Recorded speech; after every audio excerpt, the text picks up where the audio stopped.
The bride's fate is sealed.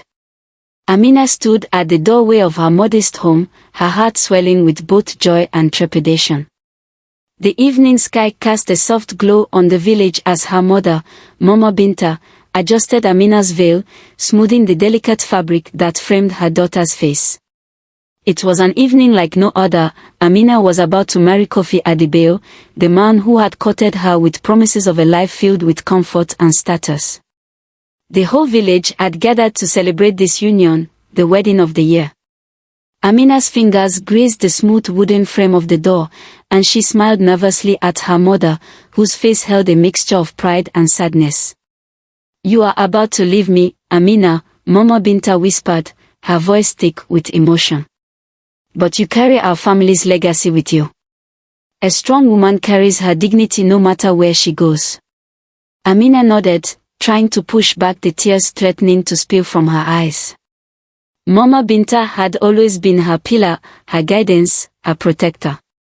Amina's father had passed away when she was only a child, leaving Mama Binta to raise her alone.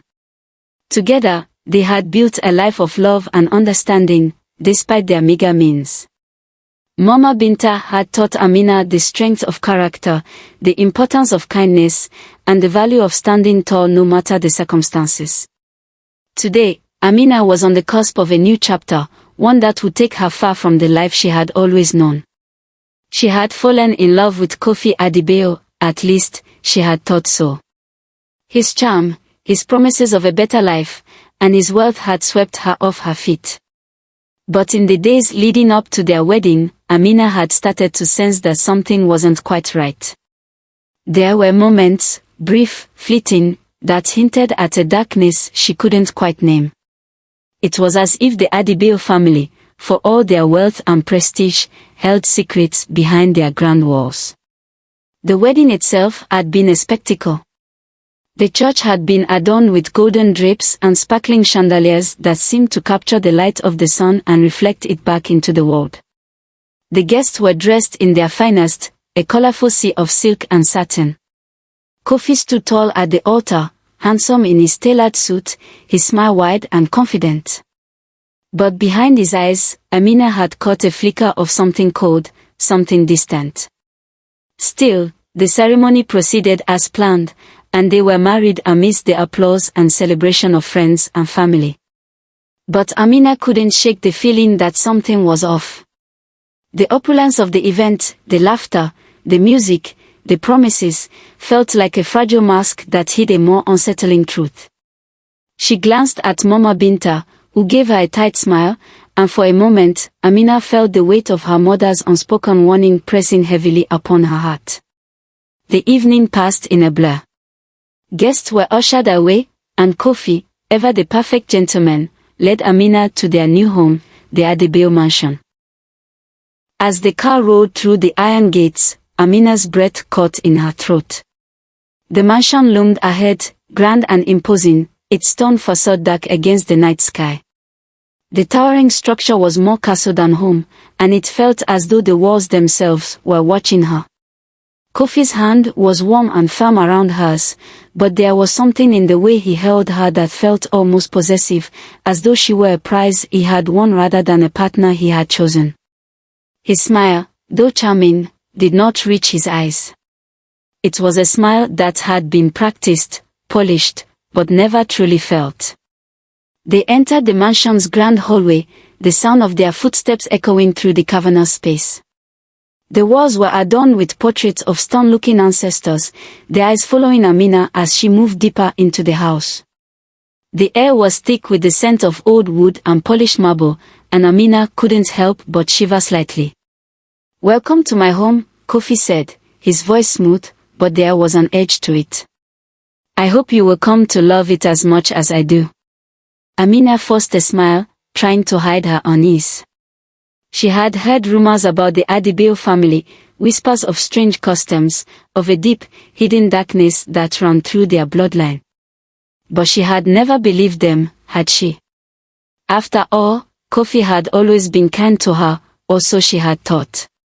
The mansion seemed to close in around her as they moved through the halls.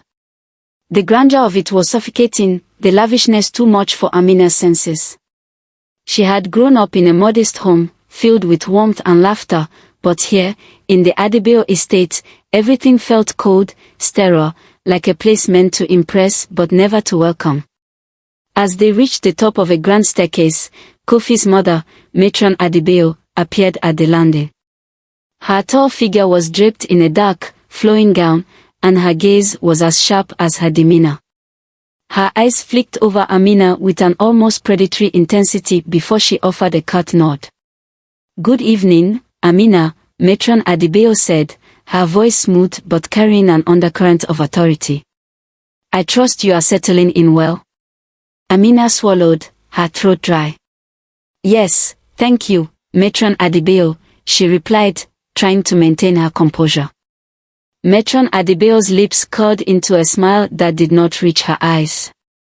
"It is important that you understand the customs of this family," she said, her voice low and deliberate. "The Adebayo name carries great weight, and we expect you to honor that.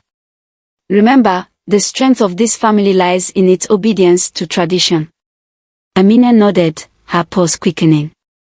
She had heard rumors of the Adebayo family's strict adherence to tradition, of their ancient customs that were said to be as old as the family itself.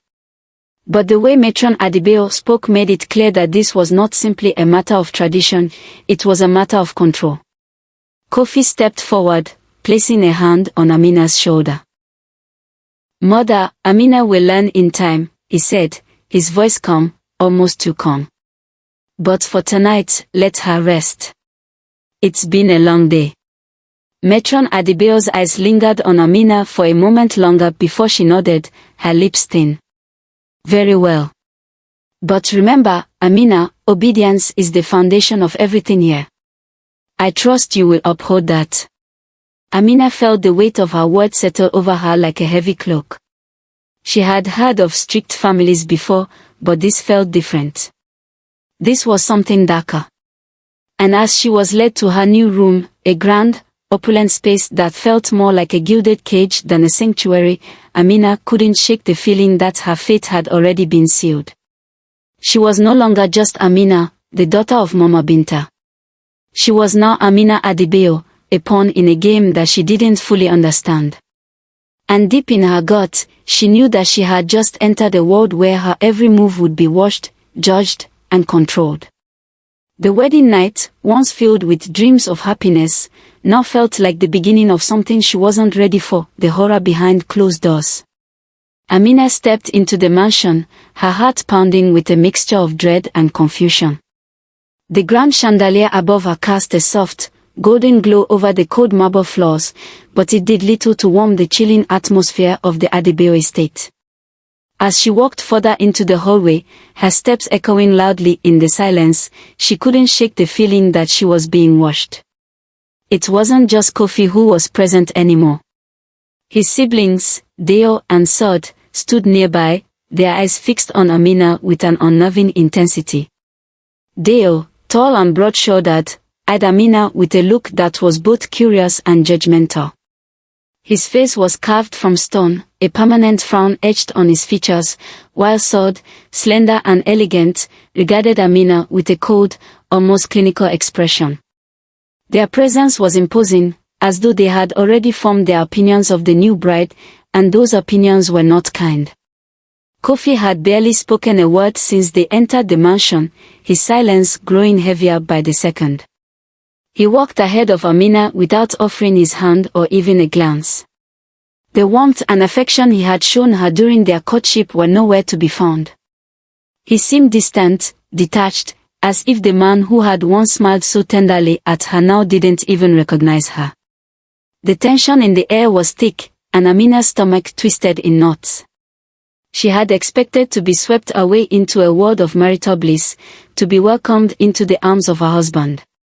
But instead, she was met with icy glares and a growing sense of unease that seemed to grow with every passing moment. Something was wrong, but what exactly, Amina couldn't yet place. As they reached the top of the stairs, Kofi finally turned to her, his lips curved into a tight, unreadable smile. "You must be tired, Amina. Go and rest, he said flatly, his eyes betraying no warmth, no concern. Amina nodded silently, feeling the weight of his indifference like a physical blow. She was led down a long hallway, the mansion's oppressive silence broken only by the soft tap of her shoes against the floor. They stopped in front of a large, imposing door, one that seemed out of place in the otherwise pristine mansion. The door creaked as it opened, revealing a room that was as luxurious as it was cold, a massive four-poster bed draped in dark silk, a grand vanity mirror, and an air of unwelcoming grandeur. Before she could step inside, Kofi's voice rang out from behind her. "Wait here," he commanded, his tone sharp and final. Amina stood frozen, her breath catching in her throat. A sense of foreboding crept up her spine as she heard the sound of footsteps retreating. She glanced around the room, but it offered her no comfort. It felt like a prison. She had just crossed the threshold into this dark, unfamiliar world, and there was no turning back now. Moments later, the door opened again, but this time it wasn't Kofi who entered. It was Matron Adebayo. Her presence filled the room as she stood tall in the doorway, her eyes locking onto Amina with a calculating gaze. Behind her, Deo and Sod stood, their faces impassive, their eyes cold. "Amina," Matron Adebayo said, her voice commanding, "you must prove your loyalty to this family." Amina's heart skipped a beat. "What do you mean?" she asked, her voice trembling. "I married Kofi out of love." I don't understand."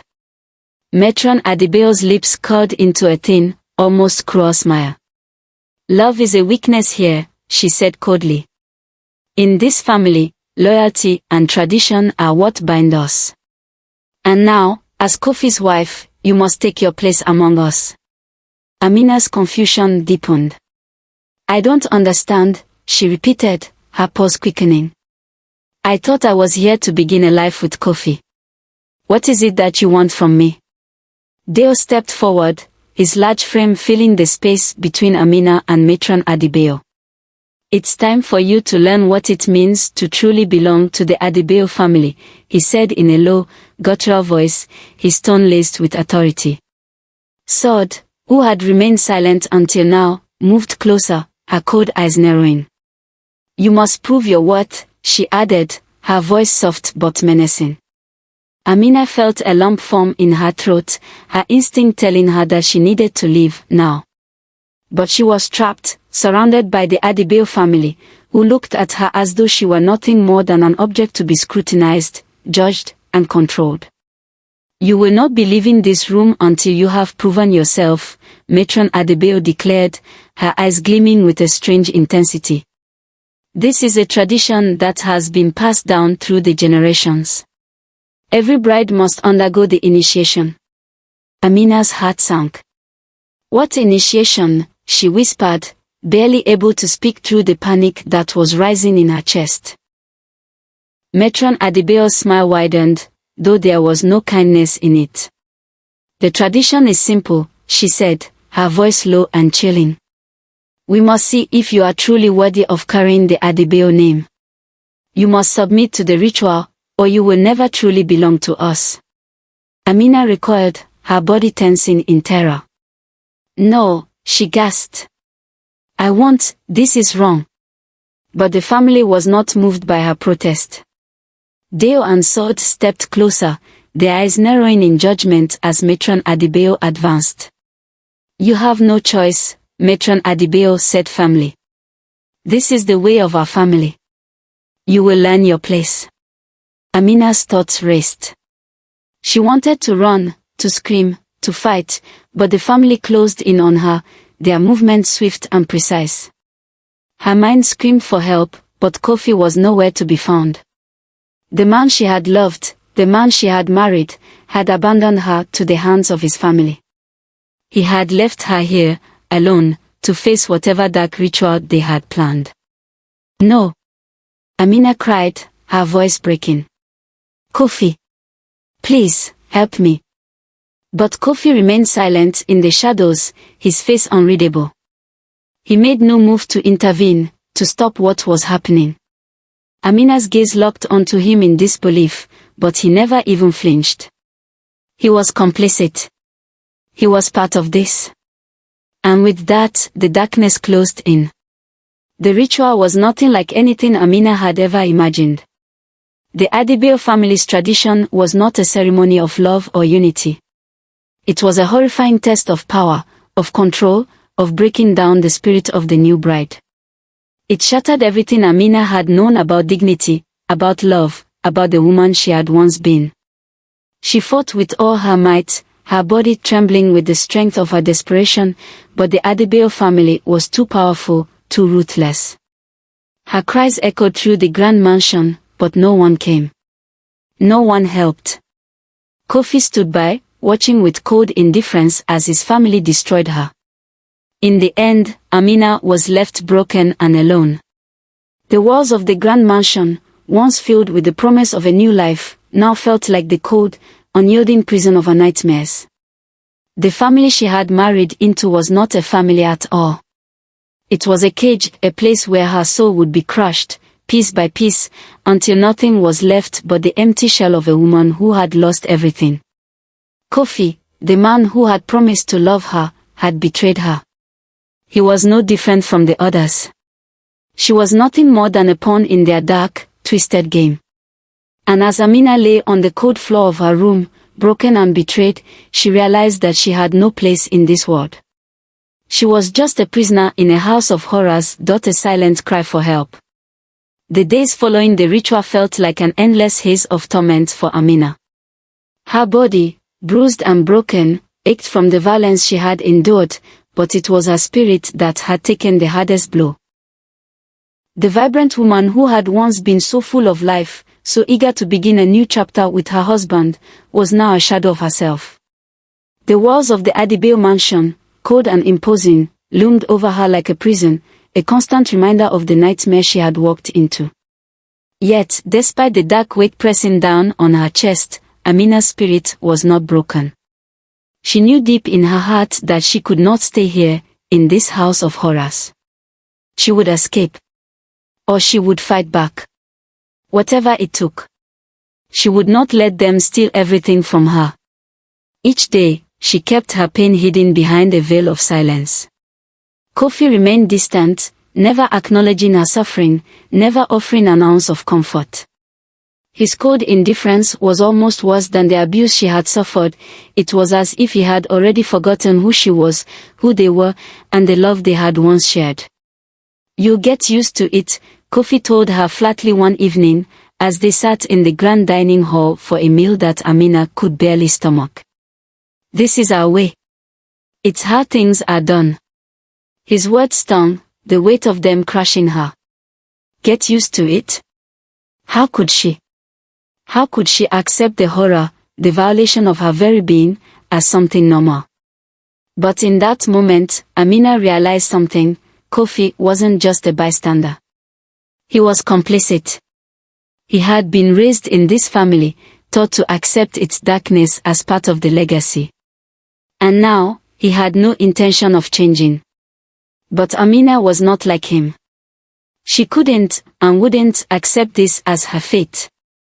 The mansion felt suffocating, each room more like a tomb than a place of refuge. Every door she passed seemed to mock her, reminding her that she was trapped, watched, controlled. She had to escape. She had to fight back, before the Adebayo family broke her completely. Her mind raced for a plan, but she knew she couldn't simply run.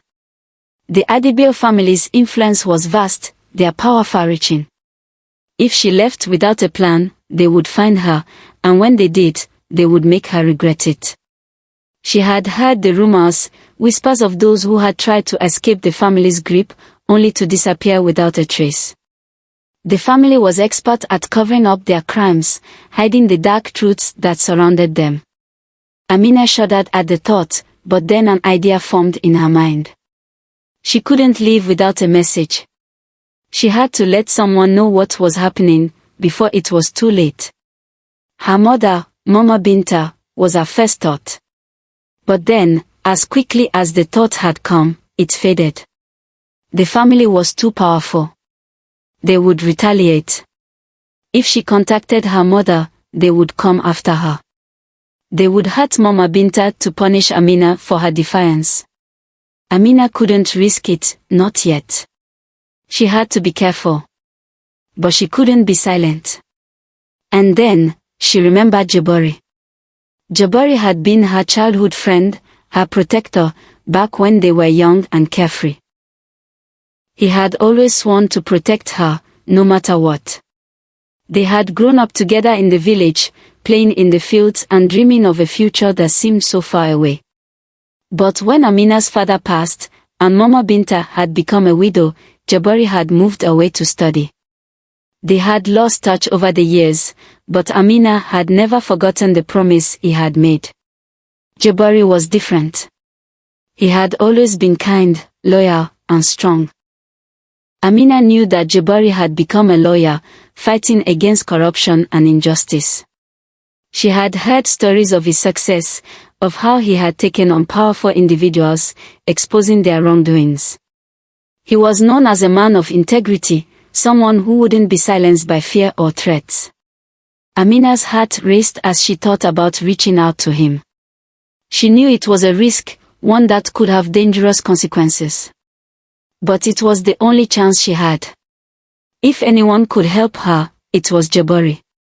That night, when the mansion had grown still, and the family was scattered in different corners of the house, Amina found a quiet moment alone in her room. She searched through her belongings until she found the small, weathered notebook she had kept from her childhood, a notebook she had filled with memories, sketches, and messages.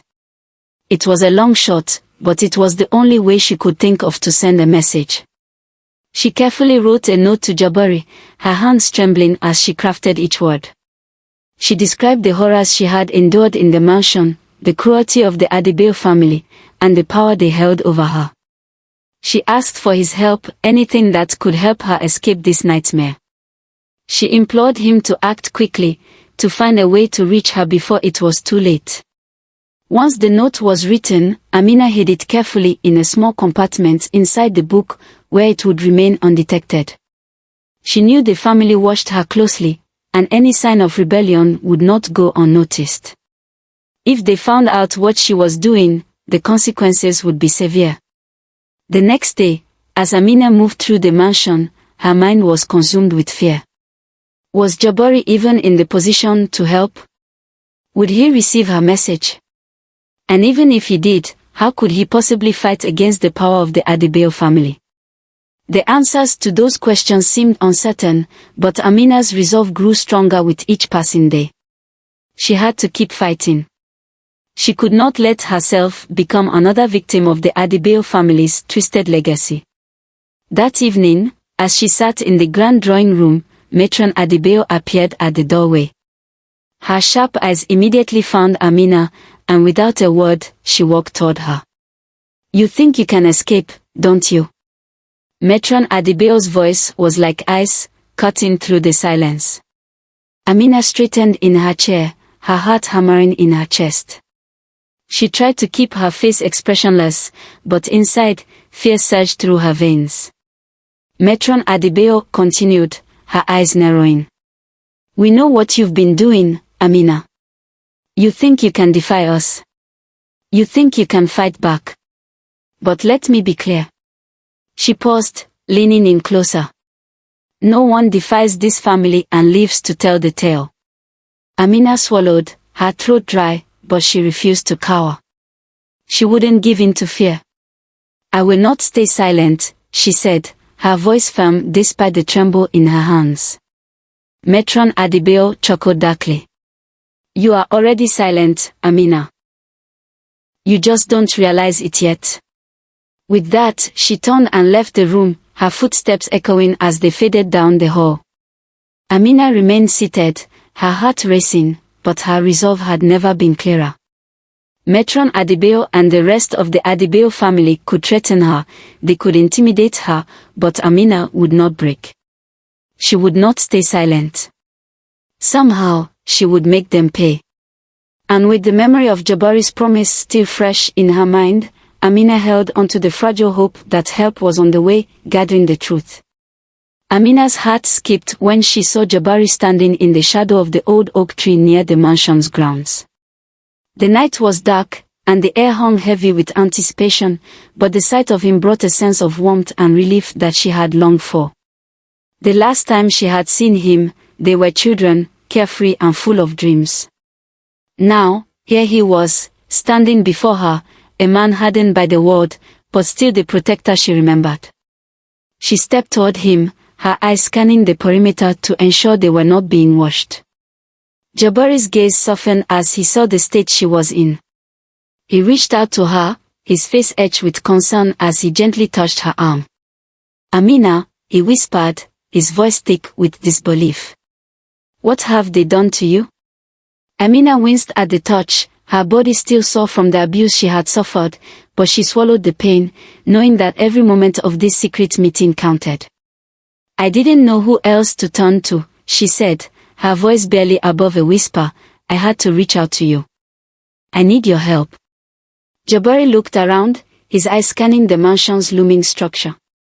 His expression darkened. "I've heard the rumors. The Adebayo family, they control so much.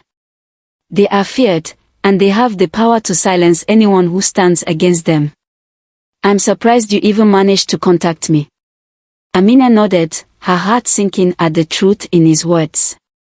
"I don't have much time. They are watching me, every move I make. If they find out I've contacted you." Jabari's hand clenched into a fist, the anger evident in his posture. "Don't worry, Amina. I'll do whatever I can. But you need to be careful. They are not just powerful in business. They have ties to law enforcement, to politicians. People fear them. People obey them." His gaze softened as he looked at her bruised face. "What can I do?" "I need you to help me gather proof," Amina said urgently. "I need to show the world what they are doing to me, to the other women who've been trapped in this nightmare. I've seen things. I've overheard things. I can't just let it go." Jabari took a deep breath, his face hardening with resolve. "I'll help you," he promised, his voice unwavering. "But you need to be careful. You're not just fighting a family. You're fighting an empire." Amina nodded, a fire igniting within her. She had to be strong, there was no turning back now. Over the next few days, Amina began her secret campaign. She started collecting evidence in any way she could, taping conversations when no one was looking, taking photos of her bruises when they weren't covered by her clothing. She even began overhearing hushed conversations from the servants, whispers that hinted at the dark past of the Adebayo family's brides. One evening, she overheard two maids speaking in low tones, as if afraid someone might hear them. Amina pressed herself against the wall, her heart pounding as she listened in on their conversation. "They say the last bride disappeared," one of the maids whispered. "No one knows what happened to her." The other maid's voice trembled. "They say she didn't obey. She tried to run away." Amina's breath caught in her throat as she listened to the rest of the conversation. The two maids spoke of more women who had come and gone, brides who had been initiated into the Adebayo family and never returned to the outside world. Some had vanished without a trace, while others had been silenced by threats or manipulation. The realization hit Amina like a punch to the stomach. She wasn't alone in her suffering. There were others before her, and many more after. But all of them had been either broken or erased. The walls of the mansion felt like they were closing in. Every room, every corridor seemed to be alive with the echoes of those who had come before her, their voices silenced by fear, their stories lost in the darkness. Amina knew she had to act fast. She had no idea how long she could continue her investigation without being caught. But she couldn't stop now, not when she had learned the truth. The tension in the mansion was palpable. Amina's every move felt like it was under surveillance, the Adebayo family's watchful eyes always lingering on her. Kofi, her husband, had grown increasingly distant, and his cold, indifferent demeanor only heightened her sense of isolation. But it wasn't just the Adebayo family who was watching her. She could feel the weight of their expectations bearing down on her, pushing her into a corner. One evening, as she sat in the grand parlor, lost in her thoughts, Kofi entered the room. He stood before her, his expression unreadable, and for a moment, the silence between them stretched into something unbearable. "You're resisting," he said flatly, his voice devoid of warmth. "You don't belong here, do you, Amina?" Amina's heart raced, but she refused to show any sign of fear. She met his gaze with a strength she hadn't known she had. "I'm not resisting," she said, her voice steady. "I'm trying to survive." Kofi's lips curled into a faint, almost mocking smile. "You belong to this family now. You'll obey, Amina. You do what's expected of you, or there will be consequences." His eyes darkened, and his voice dropped lower. "The Adebayo family is not one you defy. Remember that." Amina stood her ground, her eyes locked with his. "No," she whispered fiercely, her heart pounding in her chest. "I am not theirs. I am not weak." The words were a declaration, a promise to herself that she would not succumb to their control. She would fight back. No matter what it took. As the days went on, the pressure mounted. Amina could feel the noose tightening around her neck. But she had already made up her mind, she would not stay silent. She would gather the evidence, expose the Adebayo family for what they truly were, and take back the life they had stolen from her. The next step would be the most dangerous one of all. But Amina was prepared. She had nothing left to lose, exposing the monsters. The night was glittering with opulence, as the Adebayo family hosted their grand charity event. The mansion was alive with laughter and the clinking of glasses, the scent of expensive perfumes mingling with the hum of high society conversation. The ballroom, a palace of marble floors and golden chandeliers, gleamed under the sparkling lights, a symbol of the Adebayo family's wealth and power. Guests dressed in extravagant gowns and suits drifted from one conversation to the next, their voices filled with false pleasantries, oblivious to the storm that was brewing just beneath the surface. Amina had spent the evening walking through the halls, her mind racing as she navigated the sea of glitzy guests. She had come here tonight not to fit in, not to smile and pretend to be part of this gilded world, but to expose the truth. The truth that had been buried behind this mask of wealth and respectability for far too long. With every step she took, her heart pounded harder, but there was no turning back now. Jabari was by her side, his presence a steady source of strength. He had been the one to help her gather the evidence, and now, with it in hand, they were ready to strike. The time had come to end the Adebayo family's reign of terror. The truth would no longer be silenced. The grand ballroom was filled with powerful guests, politicians, business magnates, and celebrities who had long turned a blind eye to the family's dark dealings. As Amina stepped into the center of the room, the soft murmur of conversation began to quiet. People turned to look at her, their expressions a mix of curiosity and concern. Matron Adebayo, regal in her towering presence, was at the front of the room, speaking with a group of influential donors. Her eyes flicked over to Amina, narrowing slightly, as if sensing something was amiss. Kofi, ever the charming heir, was standing nearby, his hand resting lightly on a glass of champagne. He caught Amina's gaze, his expression hardening, but he didn't move. This was the moment. Amina's voice, when it came, was steady and loud, cutting through the room with the clarity of a bell tolling for justice. The Adebayo family hides their crimes behind wealth, she declared, her words echoing in the silence. But tonight, the truth will speak. A collective gasp rippled through the crowd. The music died, and the room seemed to hold its breath, the guests stunned by the sudden declaration.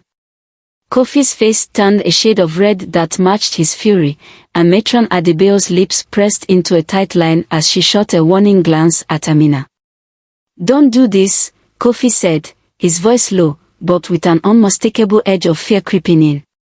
"You don't know what you're doing." But Amina stood her ground. Her heart was pounding, but her resolve was ironclad.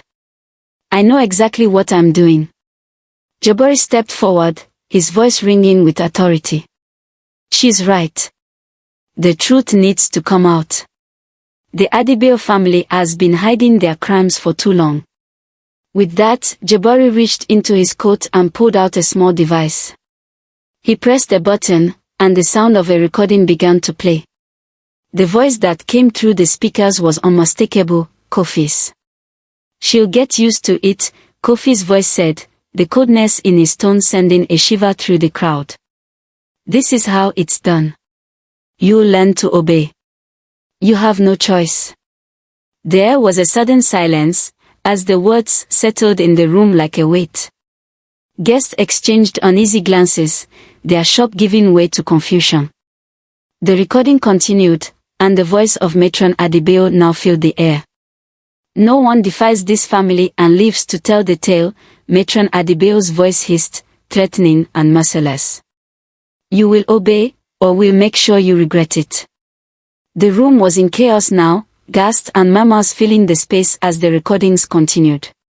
Amina's heart was pounding in her chest, but she held herself upright, knowing she could not falter now.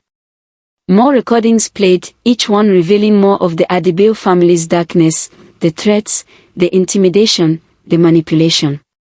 The cruelty that had been hidden for so long was now laid bare for all to hear. Guests fumbled with their phones, quickly recording the scene as the magnitude of what was happening set in. People's faces shifted from disbelief to alarm, then to horror. The Adebayo family, once untouchable, was now being exposed for the monsters they truly were. And then, as if on cue, the police arrived. The doors of the ballroom opened, and several uniformed officers entered, their presence authoritative and commanding. The gasps of surprise turned into murmurs of confusion, but no one questioned the authority of the law. Matron Adebayo's face turned ashen, her posture stiffening as she glanced around the room. "What is this?" she demanded, her voice trembling with a rare fear. "You can't do this." But the officer in charge, a tall man with a no-nonsense demeanor, interrupted her with a sharp gesture. "Matron Adebayo," he said, his voice cool and professional. "You are under arrest for multiple charges, including assault, conspiracy, and human trafficking.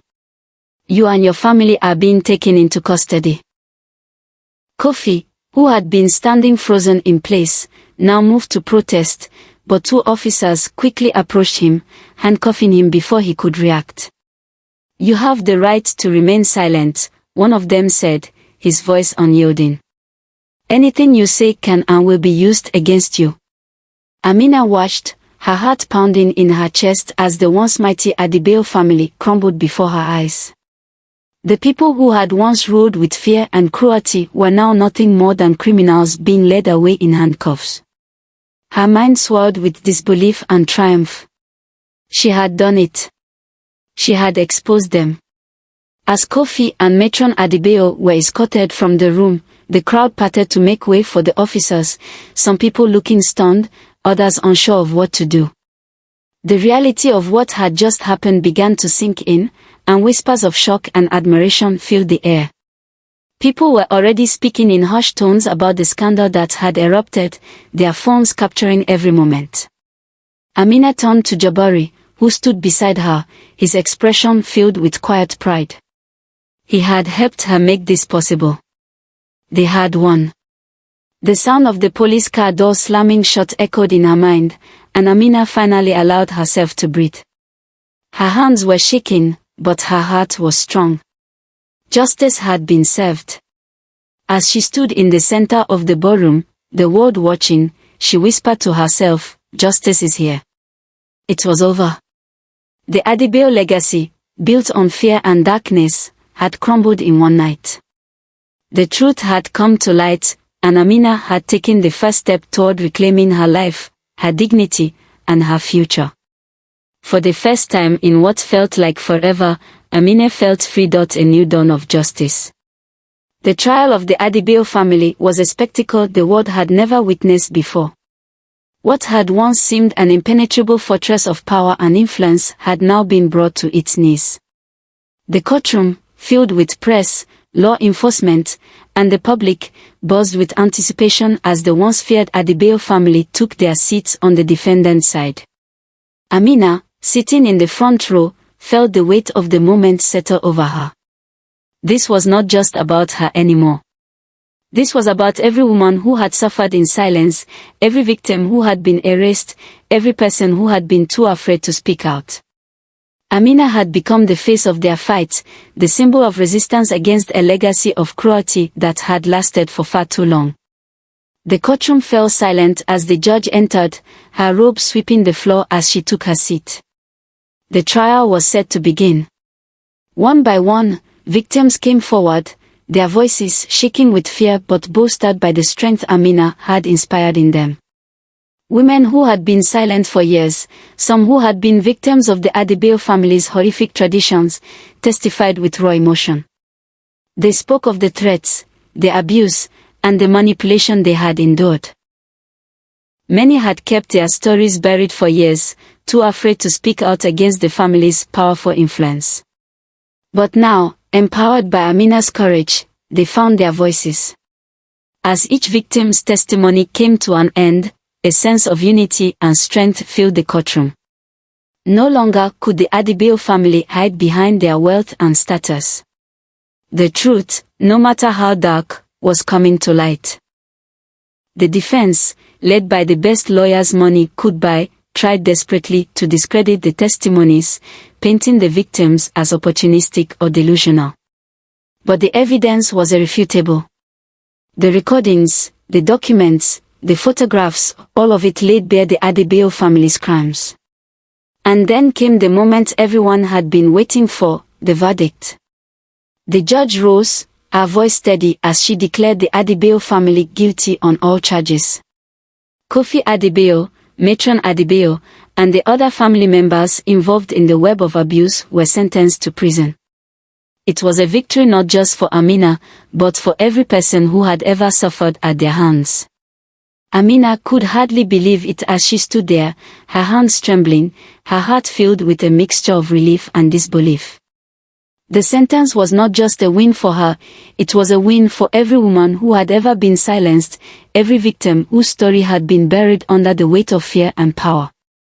As the courtroom erupted in applause, Amina felt a sense of peace wash over her. The Adebayo family was no longer untouchable. Justice had been served. After the trial, Amina returned home to her mother, Mama Binta. When she walked through the door of their humble home, it was as if a new chapter of her life had begun. Mama Binta, tears in her eyes, wrapped her arms around her daughter, holding her close. "You carried your grace, my child," she whispered, her voice thick with emotion. "You won." Amina pulled back slightly, looking into her mother's eyes. "We won, Mama. Together." And in that moment, Amina knew that everything she had fought for, her dignity, her freedom, her future, was worth it. The road had been long and painful, but she had made it through. She was free. Jabari was there too, standing by her side. He had never left her, not once. Through the darkest days, through the long nights of fear and uncertainty, he had been there, a steady presence in her life. "Your fight has helped so many," he told her, his voice filled with pride. "You gave them a voice." Amina smiled, her heart full of gratitude. "We all fought, Jabari. I didn't do this alone." In the months that followed, Amina became a voice for the voiceless. She traveled to women's rights forums, speaking out against abuse, injustice, and the power of silence. Her story spread like wildfire, inspiring women from all walks of life to stand up for their rights, to fight back against oppression, and to never let their voices be silenced again. The world had been watching her, and now, she was giving them something to believe in, a future where women could live without fear, where they could hold their heads high and demand justice. One morning, as the sun rose over the horizon, Amina stood at the window, gazing out at the world beyond. The sky was painted with shades of pink and gold, the first light of dawn breaking through the darkness. It was a new day, a new beginning. She whispered to herself, her voice steady, but filled with emotion. I survived. And I will never be silent again. Amina had found her strength, her voice, and her purpose. And now, the darkness that had once held her captive had fallen, replaced by the promise of a brighter future. Her journey had been long and painful, but it had brought her to this moment, to a new dawn of justice. And as she stood there, watching the sun rise over the world, she knew one thing for certain: nothing could ever silence her again.